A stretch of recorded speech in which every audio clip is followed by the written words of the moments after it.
she says I am her favorite granddaughter in there, but don't tell. They faced a lot of racial discrimination at the time, just being, outsiders in Australia. I saw a picture of my great-grandfather with a violin. I was like, whoa, he plays the violin. I was like, oh, none of us play instruments. Like,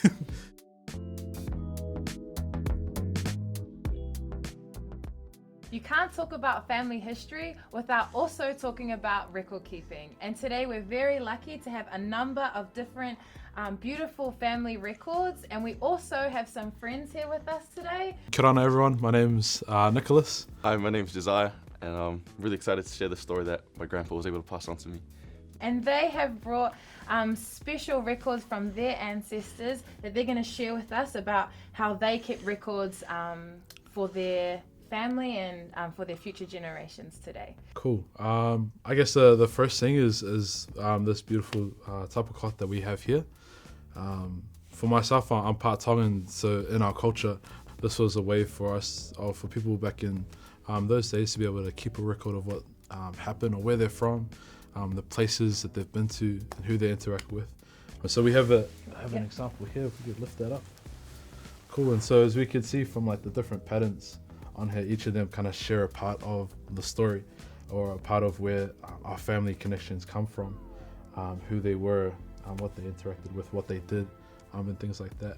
And for myself, for our family, my grandmother, who's in this photo here, this is her, and these are her children, and this is my mom. She's the youngest one out of all of them. I think she's the naughty one. Nah.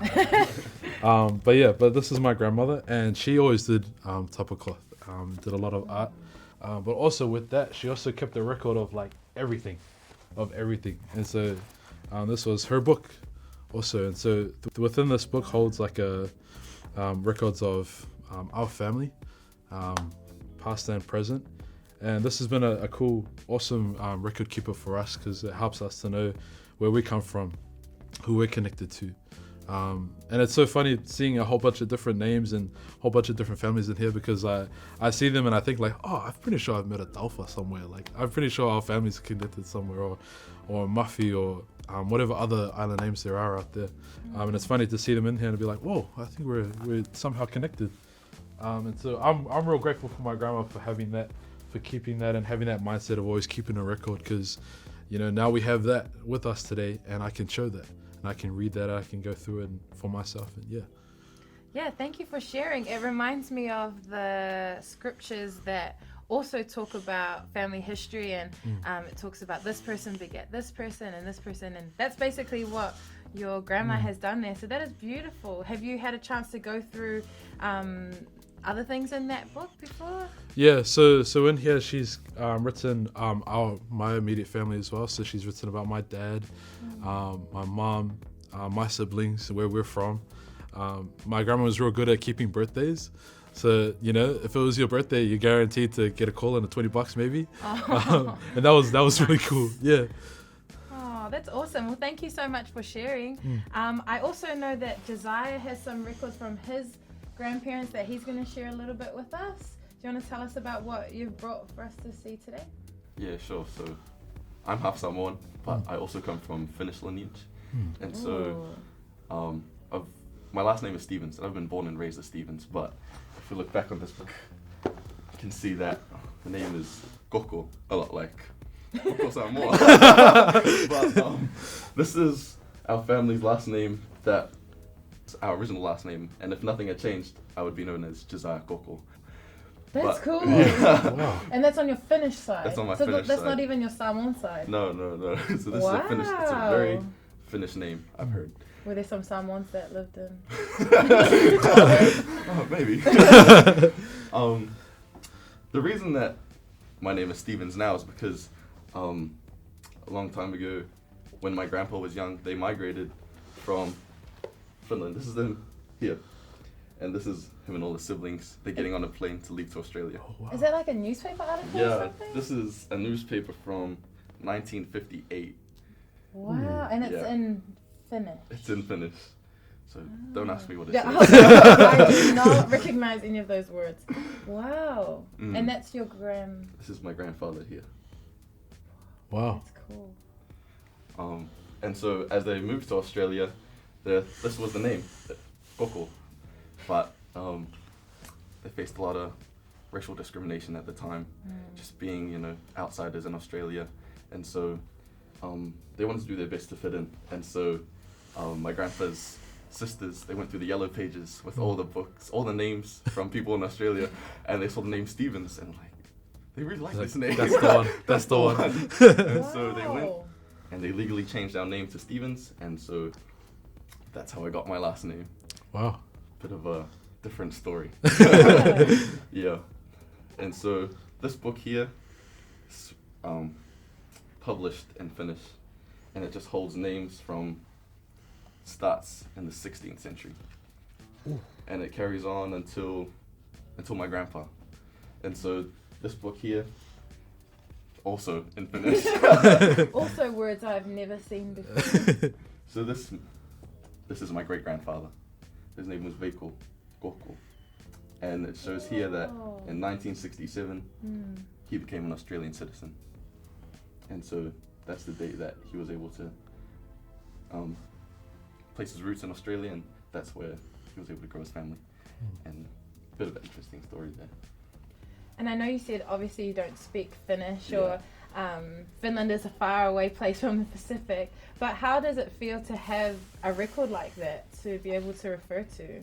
Yeah, I was actually really excited when I first got this book because, as I said, you know, I'm a Stevens, and these people are Kokos. And Finnish Kokos. Yeah. So I kind of felt like it was like a cutoff between me and my ancestors because, you know, we weren't related with name. Right. But when I'm able to see this book and there's like all these names, you know, these are my ancestors, and it really shows that like I have roots to these people. And it just built that connection for me seeing this book, and so I'm really grateful to have it passed on. Well, clearly you both are super lucky to be able to have these beautiful records kept by your grandparents and great-grandparents. I suppose the reality is not everybody has books like this, but I'm sure everyone has objects or stories or things that they can record. And I think the really cool thing about Family Search is there's the memories function that lets you take photos or videos or record stories on there where you can keep those memories for people all over the globe and for future generations. Don't you have some family overseas that might want to see things like this? Yeah.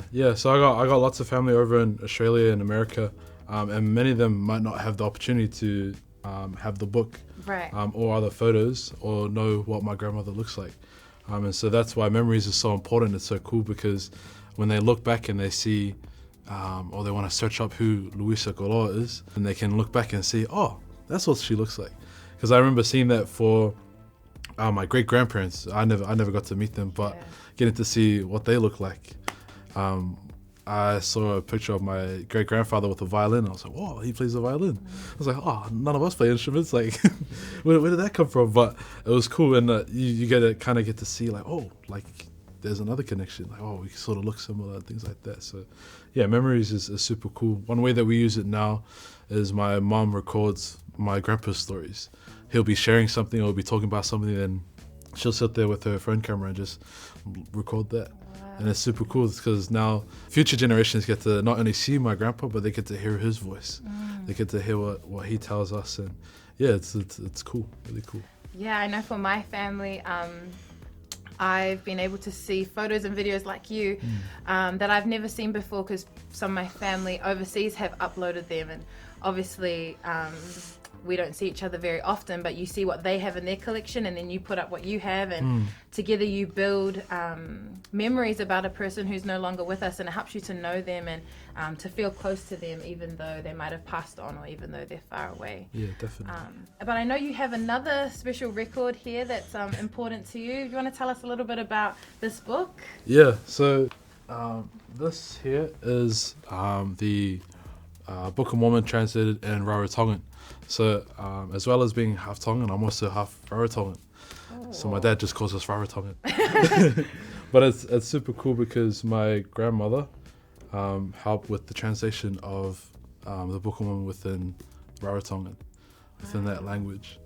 And so they've been real examples of service within the church, and helping us to realize how important it is for us to serve, not only within the church but also to read the Book of Mormon.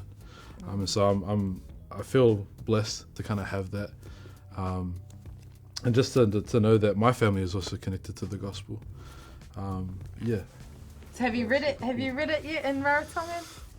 Learning. We're getting there. One day, eh? One day. Yeah, we'll get there. Well, I don't know why I'm calling you out, because the thing that I brought too is a Samoan Bible from my grandmother. Oh, wow. And don't ask me if I've read it, because we're still working on it too. But this is super special to me because she gave it to me not long before she passed away. And she wrote a little message in there for me, and I won't read it, but it's something special that I know I want to hand on to my children and my grandchildren, and it really represents her for me because it's in Samoan, and she was Samoan. It also is a Bible, and she was a woman of faith. And so if I were to sum anything up, if I had anything to sum her up, it would be a Samoan Bible. So I'm really grateful that she gave this to me, and she wrote a special message in there to make it personal. And she says I am her favorite granddaughter in there, but don't tell any of my cousins. I have proof. Right. And it's not about me, it's about my grandmother. But I'm super grateful for her example and to remember her in this way, just like you talked about your grandmother, the role that she played in the Book of Mormon, and just like your grandfather who kept that record so that you remembered who you came from, even though they changed names, that reminds you of the struggles that your family have gone through. And I think you have something that you'd put on memories too, wouldn't you? Yeah, definitely. So going through this book with my family, found a lot of interesting things. Let's see. One of the things that I enjoyed the most was the certificate to show that one of my ancestors climbed the Great Wall of China. So, wow. This is it here. Finland and then China. Yeah, Coco's in China. And so we had a bit of a laugh about this. It's good seeing old photos, and so it was just really interesting because who would have known? And this is a story because my family was able to keep records, that I'm able to see that this is something interesting. So I would want my future generations to be like, oh, look at this. This is interesting. Have you been able to spot out any resemblances with the photos that you've seen there? I think so. But yeah, and also what I really liked is this map, and it shows where all the Cocos are. All the Cocos everywhere. And so we started in Finland and then slowly started spreading out. And one of the things my grandpa's family faced was they had a choice to either move to Australia or Canada. And it was an interesting choice because, if they chose Canada, I could be Canadian, maybe I'm not here. But just decisions like that and showing how far our family's reached, it's really cool to see. And so it's something I want my children, future generations to see. I think it just shows how inspired the Family Search program, Family History is, and especially the Memories function, so that like you said, our future generations and our family members all over the world can share in learning about our ancestors and about our families, because I think the Lord really wants us to learn about where we came from and learn about the stories of those who came before us. I know for me, it's brought me a lot of strength, been really faith building to learn about my ancestors, and I can tell when you speak about your grandparents and your ancestors that it's helped you too to navigate the challenging world that we live in. But it just shows how important family history really is and how important record keeping is for us now and in the future. So I just want to thank Jeziah and for Nicholas for coming and joining us today. It's been awesome to hear you talk about your ancestors and to see the records that have been kept. Thank you for watching at home, and we'll see you later. Bye. If you want to do your family history, then you can download the app. It's called Family Tree, or you can go on the website familysearch.org. And don't forget to like and subscribe. Ka kite!